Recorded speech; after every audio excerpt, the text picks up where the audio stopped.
जय हिंद दोस्तों, मैं सुब्रत राय। थोड़ी सी खुशी होती है, फिर थोड़ा सा गम का जो पड़ाव होता है वो समक्ष में आ जाता है। आज पावर स्टार पवन सिंह का एक सॉन्ग रिलीज होता है, तो हमार देखा हम तोहार देखे, VYRL भोजपुरी से है, जो ट्रेंडिंग नंबर 1 पर मेन सेक्शन पर ट्रेंड कर रहा है धमाके से, जो कि 6 घंटे के अंदर में ही लगभग वो ट्रेंडिंग पकड़ लिया था। और डायरेक्ट नंबर 1 का, इधर उधर नहीं हिलने का, क्योंकि पावर स्टार का गाना है वो आया। उसके साथ भी एक स्टार का और गाना आया था, जो कि आप लोग जानते हो, थोड़ा पहले भी आया था। और ट्रेंडिंग स्टार का जो वो है वो बहुत ज़्यादा चिल्लाया जाता है।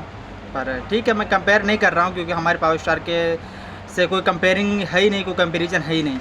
लेकिन फिर भी कुछ लोग चमन चूतिए जो पैदा हो जाते हैं बीच में से, गाना मैच करे ना करे, ट्यून मैच करे ना करे, लिरिक्स मैच करे ना करे, बस गाना चोरी का है। क्योंकि पावर स्टार का वो सबको पता चल जाता है गाना है नंबर 1 ट्रेंडिंग पे, तो चोरी का गाना करोगे तो हमारा भी कुछ वायरल होगा। बुद्धि सुधारो, ठीक है, होश में आओ।